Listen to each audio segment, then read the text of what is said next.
ಏನು ನಮ್ಮ Ashok Nagar police station ಲಿಮಿಟ್ಸಲ್ಲಿ ಒಂದು ಇನ್ಸಿಡೆಂಟ್ ಆಗಿತ್ತು. ಅದರ ನಂತರದಲ್ಲಿ ವಿದ್ಯಾನಗರ ಪೊಲೀಸ್ ಸ್ಟೇಷನ್ ಲಿಮಿಟ್ಸಲ್ಲಿ ಯುವತಿಯೊಬ್ಬರು ನೀಡಿದ ಕಂಪ್ಲೇಂಟ್ ಮೇಲೆ ನಾವೊಂದು FIR ಮಾಡ್ಕೊಂಡು ಸಮೀರ್ ಬಿಲ್ಲನ್ನು ಅರೆಸ್ಟ್ ಮಾಡಿದ್ವಿ. ತನಿಖೆ ಮುಂದುವರೆದಿದೆ. ತನಿಖೆಯ ಅಗತ್ಯತೆಗೆ ಅನುಸಾರವಾಗಿ ಮತ್ತು ಕಸ್ಟಡಿ ಬೇಕಿದ್ದರೆ ಅಥವಾ ಇನ್ನೂ ಬೇರೆ ಏನೇ ಪ್ರಗತಿ ಬೇಕಿದ್ದರೆ ಅದನ್ನು ತನಿಖೆಯಲ್ಲಿ ಮಾಡಲಾಗುತ್ತೆ.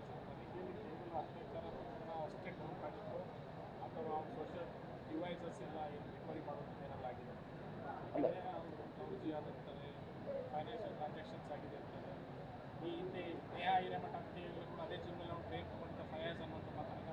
ಈಗ ಏನಾಗಿದೆ, ಹುಡುಗಿ ಏನಿದೆ, ಈ ಒಂದು ಪ್ರಕರಣದ ನೊಂದ ಹುಡುಗಿ ಏನಿದ್ದಾರೆ, ಅವರು ಇನ್ನು ಬಂದು ವಿವರವಾದ ಹೇಳಿಕೆಯನ್ನು ಕೊಡಬೇಕಾಗುತ್ತೆ. ಅವರು ಈ ಘಟನೆ ಹಿನ್ನೆಲೆಯಲ್ಲಿ ಭಾಳ ಮಾನಸಿಕವಾಗಿ ನೊಂದಿದ್ದು ಇನ್ನು ಸದ್ಯ ಹೇಳಿಕೆ ಕೊಡೋ ಸ್ಥಿತಿಲಿ ಇಲ್ಲ ಅನ್ನೋ ರೀತಿ ನಮ್ಮ ತನಿಖಾಧಿಕಾರಿ ಕಮ್ಯುನಿಕೇಟ್ ಮಾಡಿದ್ದಾರೆ. ಫಸ್ಟ್ ಅವ್ರಿಗೆ ಆರೋಪಿಯನ್ನು ಅರೆಸ್ಟ್ ಮಾಡಂತೂ ನಾವು ಜುಡಿಷಿಯಲ್ ಕಸ್ಟಡಿಗೆ ಬಿಟ್ಟಿದ್ದೀವಿ. ಕಂಪ್ಲೇನೆಂಟ್ ಇನ್ನೂ ಏನೇನು ಡಿಸ್ಕ್ಲೋಸರ್ಸ್ ಹೇಳ್ತಾರೆ ಮತ್ತು ಆ ಕಂಪ್ಲೇನೆಂಟ್ ಅಲ್ಲದೆ ಇದ್ರ ಬಗ್ಗೆ ಮಾಹಿತಿ ಇರುವಂಥ ಯಾರೇ ಆಗಲಿ ಅವ್ರು ಏನು ಡಿಸ್ಕ್ಲೋಸರ್ ಹೇಳ್ತಾರೆ ಅದಕ್ಕೆ ಅನುಸಾರವಾಗಿ ತನಿಖೆಯ ಪ್ರಗತಿಯನ್ನು ಮಾಡ್ತಾರೆ. ಸರಿ, ಎರಡನೇ ಪ್ರಕರಣಕ್ಕೆ ಸಂಬಂಧಿಸಿದಂತೆ ಸೆಕೆಂಡ್ ಕೇಸ್ ಈಗಾಗಲೇ ಇವತ್ತಿಗೆ FIR ಮಾಡಿದ್ದಾರೆ, ಹೇಳಿಕೆ ಕೂಡ ಬಿಡುಗಡೆ ಮಾಡಿದ್ದಾರೆ. ಆಕೆ ಹಳೆ ವಿಡಿಯೋ ಇಟ್ಕೊಂಡು ಆಕೆ ಕುಗ್ಗಿಸುವಂಥ ಪ್ರಯತ್ನ ಆಗ್ತಿದೆ. ಆ ಬಗ್ಗೆ ಮಾಹಿತಿ ಏನಾದರೂ ಇಲ್ಲ, ಇವಾಗ ಅದ್ರ ಕುರಿತಾಗಿ ನಾನು ಕೂಡ ಗಮನಿಸ್ತೇನೆ. ಒಂದು ಮಾಧ್ಯಮದಲ್ಲಿ ಒಂದು ಹೇಳಿಕೆಯನ್ನು ನೀಡಿದ್ದಾರೆ.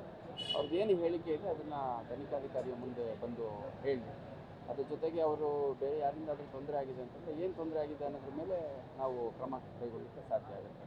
ಅಟ್ ದ ಸೇಮ್ ಟೈಮ್ ಯಾವುದೇ ಒಂದು ಯುವತಿ ಇರ್ಬೋದು, ಮಹಿಳೆ ಇರ್ಬೋದು, ಅವರ ಫೋಟೋ, ವಿಡಿಯೋ ಅಥವಾ ಅವರ ಅನುಮತಿ ಇಲ್ಲದಲೇ ಒಂದು ಮೂಮೆಂಟಲ್ಲಿದ್ದಾಗ, ಸುಮ್ಮನೆ ರಸ್ತೆ ಬದಿಲಿದ್ದಾಗ ಫೋಟೋ ತೆಗೆಯೋದು ಕೂಡ ತಪ್ಪಾಗುತ್ತೆ. ಹಾಗಾಗಿ ಅವರ ಅನುಮತಿ ಇಲ್ಲದಲೇ ಅವ್ರು ಯಾರಾದರೂ ಆ ಥರ ಎಲ್ಲ ಲೀಕ್ ಮಾಡೋದು, ರಿಲೀಸ್ ಮಾಡೋದು, ಅದರ ಮಾಡ್ತಿದ್ದಾರೆ ಅನ್ನುವಂಥದ್ದು ಗುರುತಾಗ ಅವರೇನು ಕಂಪ್ಲೇಂಟ್ ಕೊಟ್ಟರೆ ಅದಕ್ಕೂ ಕೂಡ ಅಗತ್ಯ ಕ್ರಮ ಕೈಗೊಳ್ಳಿ. ಕೇಶವಪುರದಲ್ಲಿ FIRಗೆ ಫೈಲ್ ಆಗಿದ್ದಲ್ಲ, ಅದೇನು ಎನ್ಕ್ವೈರಿ ಫರ್ದರ್ ಡೆವಲಪ್ಮೆಂಟ್ ಏನಾಗಿದೆ ಸರ್? ಇದಕ್ಕೆ ಸಂಬಂಧಪಟ್ಟಾಗ ಮೊಬೈಲ್ಸ್ ಏನು ಕೇಶವಪುರಲ್ಲಿ ಆ ನೊಂದ ಯುವತಿ ಏನು ಕಂಪ್ಲೇಂಟ್ ಕೊಟ್ಟಿದ್ರು ಅದರಲ್ಲಿ ನಾವು FIR ಮಾಡಿಕೊಂಡು ಲೈಂಗಿಕ ದೌರ್ಜನ್ಯ ಪ್ರಕರಣ ದಾಖಲು ಮಾಡಿಕೊಂಡು ಆರೋಪಿಯನ್ನು ಅರೆಸ್ಟ್ ಮಾಡಿದ್ದೇವೆ.